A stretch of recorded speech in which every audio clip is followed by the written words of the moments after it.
Trump ने Israel Hamas समझौता करवाया।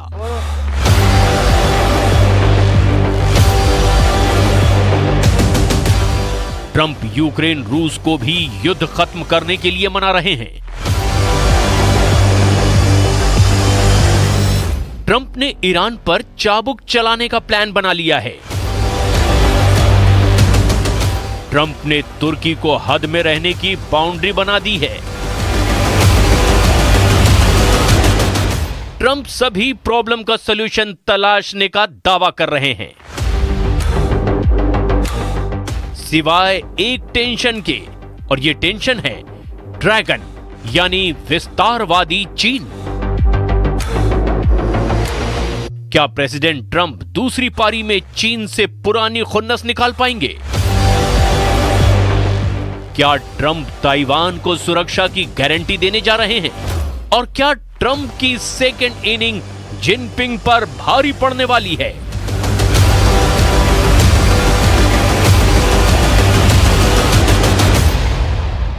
प्रेसिडेंट ट्रंप शपथ लेने के साथ ही एक्शन में आ गए हैं। ताबड़तोड़ फैसले उन्होंने सुना दिए हैं। कई ऐसे मसले हैं जिन्हें ट्रंप ने चुनाव जीतने के बाद से टॉप प्रायोरिटी बना लिया है। अब उनके निपटारे का टाइम भी आ गया है। ट्रंप की विश लिस्ट में सबसे पहले इजराइल बंधक संकट का खात्मा था, जिसमें उन्हें कामयाबी भी मिल गई। मगर ट्रंप के लिए सबसे बड़ी मुसीबत जो है वो उसकी काट को तलाश पाएंगे, इस पर सस्पेंस बरकरार है। और इस मुसीबत का नाम है चीन, जिसने ट्रंप के पहले ऑफर को ही ठुकरा दिया है। ट्रंप ने बड़े अरमान से चीन के राष्ट्रपति शी जिनपिंग को अपने शपथ ग्रहण समारोह का न्योता दिया था, लेकिन चाइनीज प्रेसिडेंट ने ट्रंप के बुलावे पर भी शपथ ग्रहण समारोह से दूरी बनाए रखी। ट्रंप के शपथ ग्रहण समारोह में राष्ट्रपति शी जिनपिंग की जगह उपराष्ट्रपति हान झेंग शामिल हुए हैं। ट्रंप ने चीन पर नरमी बरती। चुनाव जीतने के बाद उन्होंने शी जिनपिंग से फोन पर बातचीत की। अपनी ओथ सेरेमनी में धूम धड़ाके के साथ न्योता भी भेज दिया, लेकिन ड्रैगन ने उन्हें पहले ही मौके पर जोर का झटका देकर क्लियर कर दिया है कि चीन पुराने स्टैंड पर है। ट्रंप की चाइना पॉलिसी जिनपिंग को नापसंद है। अमेरिका की ओर से दी गई पुरानी चोट भी चीन भूला नहीं है। ऐसे में ट्रंप का ड्रैगन पर डोरे डालना काम आता नहीं दिख रहा। मतलब ट्रंप के पहले इनिंग जैसी तकरार चीन से बरकरार है। और इसकी सबसे बड़ी वजह है ताइवान, जिसका जिक्र ट्रंप से फोन कॉल में भी शी जिनपिंग ने किया था। चीन ताइवान को हड़पने के हथकंडे के तौर पर पुराना राग अलाप रहा है, जबकि ट्रंप ताइवान की सिक्योरिटी की बात कह चुके हैं। बस ताइवान को सुरक्षा के बदले कुछ कीमत ट्रंप जरूर चुकाने को कहते रहे हैं। ये बातें ट्रंप ने चुनाव प्रचार में कही थी। प्रेसिडेंट ट्रंप की चाइना पॉलिसी में ताइवान सबसे बड़ा फैक्टर है, और ये ऐसे भी समझ सकते हैं कि अमेरिका ने चीन के लाख विरोध के बाद भी ताइपे में अपना कार्यालय बना रखा है। अमेरिका ने ताइपे में एक बड़ा वास्तविक दूतावास रखा है, जिसे ताइवान में अमेरिकी संस्थान कहा जाता है, जिसमें राजनयिक काम करते हैं। ताइपे आर्थिक और सांस्कृतिक प्रतिनिधि कार्यालय संयुक्त राज्य अमेरिका में ताइवान के वास्तविक दूतावास का दूसरा नाम भर है, और ऐसा इसीलिए है क्योंकि अमेरिका ने ताइवान को एक देश के रूप में मान्यता नहीं दी है। ऐसे में अमेरिका वहां आधिकारिक रूप से दूतावास नहीं खोल सकता, लेकिन अपनी जरूरतों को पूरा करने के लिए आर्थिक और सांस्कृतिक कार्यालय खोलकर सुपर पावर ने चीन को सीधा चैलेंज दे रखा है।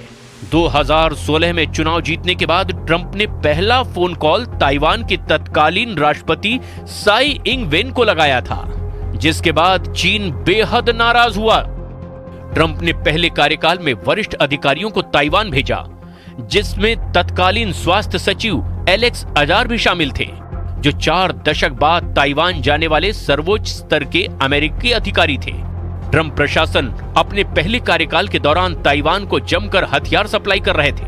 वहीं चीन ने ट्रंप प्रशासन में विदेश मंत्री रहे माइक पोम्पियो पर प्रतिबंध लगा दिया था। माइक पोम्पियो को ताइवान को खुले समर्थन के लिए भी जाना जाता है। We have continued concern about China's activities in militarization in the South China Sea. We press China to live up to its past commitments in this area. Regarding our strong ties with the democratic Taiwan, I reiterated the U.S. policy has not changed and that we are concerned about China's increasing efforts to coerce others, constraining Taiwan's international space. America के लिए Taiwan की अहमियत को कारोबारी नजरिए से भी देखना बहुत जरूरी है। 2023 के अंत तक ताइवान संयुक्त राज्य अमेरिका का 10वां सबसे बड़ा निर्यात बाजार था, जिसकी कीमत $40 बिलियन थी और आयात का 8वां सबसे बड़ा स्रोत था, जिसकी कीमत $88 बिलियन थी। ट्रंप प्रेसिडेंट से पहले बिजनेसमैन हैं और इतना बड़ा बाजार हाथ से जाने देने का जोखिम वो सिर्फ चीन को साधने के लिए नहीं उठाएंगे। कारोबार को लेकर चीन और अमेरिका के बीच 36 का आंकड़ा रहता है। डोनाल्ड ट्रंप के समय चीन के लिए कारोबारी परेशानियां और बढ़ जाती हैं। ट्रंप ने चीन से आयातित सामान पर 60% तक टैरिफ लगाने का प्रस्ताव रखा था। ट्रंप टैरिफ के तूफान से चीन के बाजार में हड़कंप मचा हुआ है। चीन को ट्रंप की कोरोना वायरस पर कही बातें भी शूल की तरह चुभती हैं। ट्रंप ने जब भी कोरोना का जिक्र किया, उसे चाइनीज वायरस का नाम दिया था। It came from China. We're not happy about it. We just signed a trade deal. The ink wasn't dry and all.